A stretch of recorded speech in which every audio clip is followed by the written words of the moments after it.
The Red Sox have lost their first series in over a week, and the biggest reason why is consistency.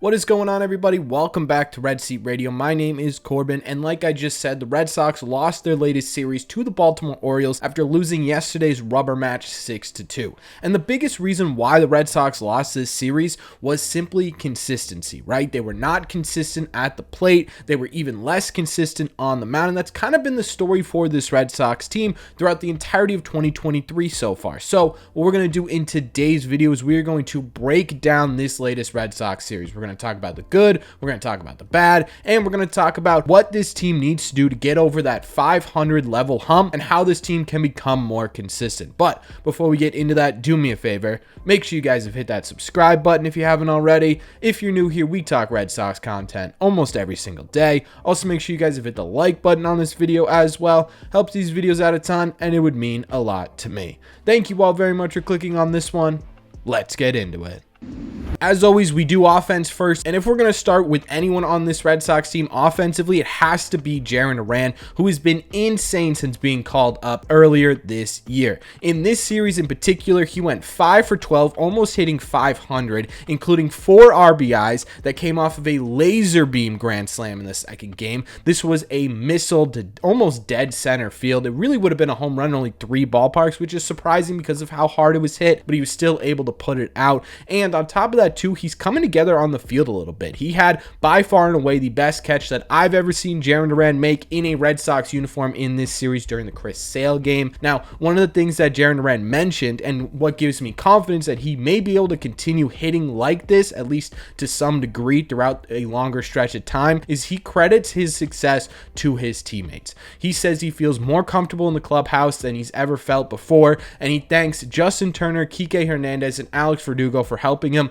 sort of be himself on the field, which is very interesting thing to say after the game. Now, Masataka Yoshida also deserves some spotlight in this because he continues his emergence. He went 6 for 11 in this series, hitting over 500, including a game where he went 3 for 3 and a game where he had yet another home run. This ball was absolutely crushed. What was great about this home run was that he allowed the breaking pitch to get deeper in the zone and just took it out pretty much effortlessly, right? He sort of just flicked at it and this thing went into the bleachers. This is just a pure indication as to how much power Yoshida could actually have. One crazy thing I want to say is over the last 2 series, Masataka Yoshida went into the Brewers series with a 193 average and an OPS of 582. He is now leaving the Orioles series with a 267 average and an 832 OPS. That's how good he has been over the last week or so, which is insane. Tristan Casas also had a home run in this series. Now, he didn't exactly have a fantastic series at the plate, but he did have another hit as well, and he's starting to look a little bit better at the plate, and definitely not there yet, but hopefully that's coming pretty soon with the way he is taking at bats. Rafael Devers is in a bit of an odd slump right now, and I say odd because he's still producing at the plate in terms of run creation. Like in this series alone, he had 3 RBIs, including a massive tank in game 1, but at the same time too, his on-base percentage is below 300 right now at 292. His average is sitting at just 247. It's just not something we're used to seeing from Rafael Devers, but the fact that he is still producing at the plate and still creating runs, even though he is in a bit of a slump right now, is a great sign, right? I'm not worried about Rafi at all. I think there are a couple of factors that play into his lower average, and I think he'll be right back up in just a little bit. One reason I think that could be affecting him is the fact that he's only had 1 game off this entire year, and he just played essentially 18 games in a row. So hoping that this off day is exactly what Rafi needs to get himself back on track. But outside of that,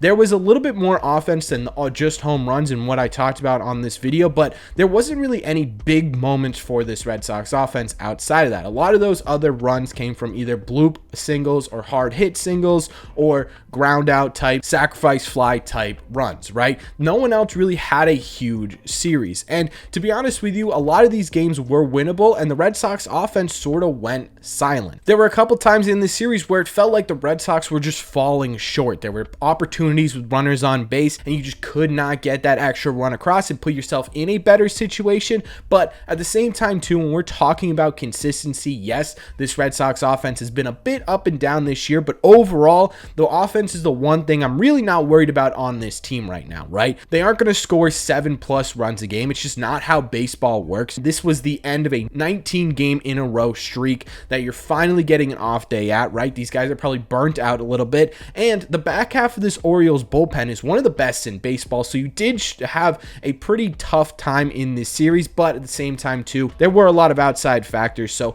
I'm not going to blame a lot of this inconsistency on the Red Sox offense, and I think they will be perfectly fine.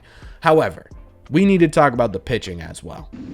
Chris Sale had quite possibly the worst start of his entire career the first game of this series. He somehow managed to get through 5 innings and only allowed 5 runs. It was on 9 hits, and what was really odd was Chris Sale only got 2 swings and misses all day. And for the first time in his entire career, he did not strike a single batter out. Now, there are a couple of things that could have happened during this start, right? The Alex Cora mentioned that Chris Sale could have been tipping his pitches or off somehow mechanically, but my biggest fear with this situation right now, with Chris Sale's situation right now, is the fact that he just simply does not know how to fix what's going on, right? He had a fantastic start against the Minnesota Twins, then he comes out and gets absolutely shelled by the Orioles, and he's been kind of getting shelled all year by different teams, right? Even the Detroit Tigers got to him a little bit, and so my biggest fear with this is that Chris Sale does not know how to fix what's going on. He does know what's going on, he just does not know how to fix it right now. Now, Alex Cora did mention that they think they found something mechanically for Chris Sale to sort of get back to that he's gotten away from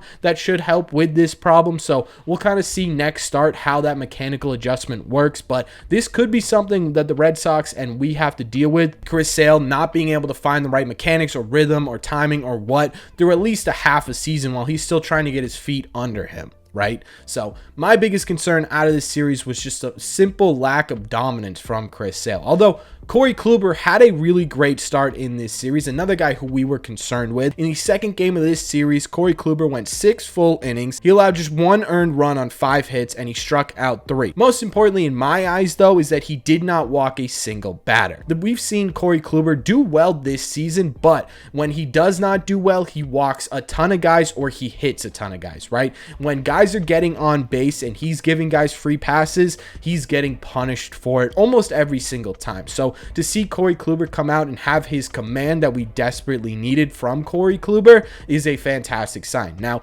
what we need from him going forward is for him to find a middle ground, right? He's not going to go out there every single night and give you 6 innings, 1 earned run. But if he can go out there every night and give you 6 innings, 3 earned runs on average, now we're looking at a consistent pitcher, which is exactly what this Red Sox team needs. To round out this series starting pitching wise, Tanner Houck was on the bump in the last game of this series, and his start was okay, right? He went 5 innings, allowed 7 hits, and 3 earned while striking out only 2. Honestly, I don't have a ton of complaints about Tanner Houck. It was a very middle of the road start. He didn't walk a ton of batters, so it's not like his stuff was downplayed. One of the things I did notice is that he was also having a really tough time getting swings and misses from this Orioles team, and I think with the Orioles being a very good, patient team at the plate, a team that's not going to swing at a ton of outside strikes, Tanner Houck's a little bit less effective against a team like that. He relies a lot on getting swings and misses on sliders and sinkers and splitters outside of the zone to be really effective.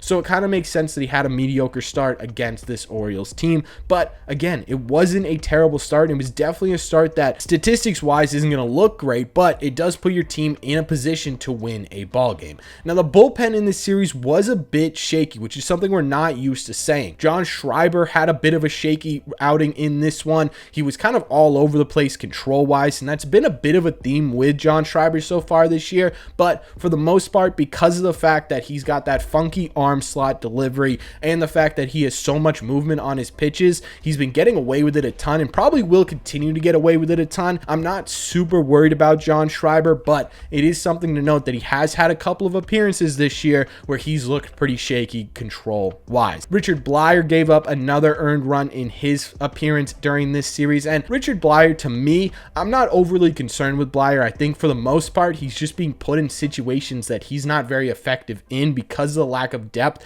in this Red Sox bullpen right now due to injuries, right? He's getting put in to face a ton of righties in a row, and that's just something Richard Bleier's not very effective at doing.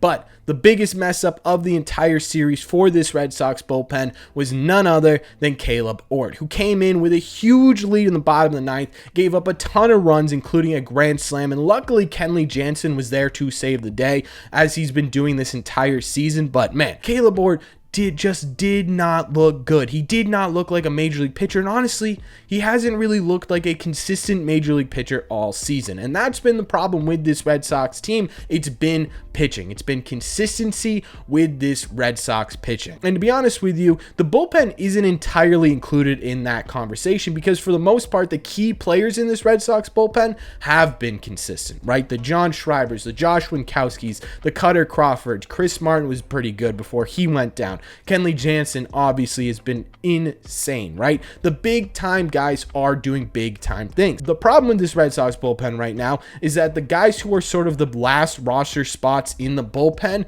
aren't giving you that production, right? Currently, right now, Caleb Ward has a 7.30 ERA with a 6.25 FIP, and Ryan Brazier's rocking a 6.75 ERA with a little bit lower of a FIP of 4.45, but still, right? Those guys are not effective on the mound right now, and they are not consistent pitchers, so it's making your bullpen look a bit more inconsistent. Overall, I would say that the Red Sox bullpen looks pretty good. In fact, in my opinion, the biggest area of inconsistency that needs to change, and needs to change immediately, is this Red Sox starting pitching staff. If you think about it, right? If Corey Kluber had been this consistent to start the year, if instead of being 1-4, he was 4-1, we're talking about the Red Sox team that is tied or fighting for third place in this division, as opposed to being in the basement so early, right? It would look like an entirely different team if this Red Sox team had just one consistent pitcher that could give you 5-ish innings, 3 or less runs consistently to start the year.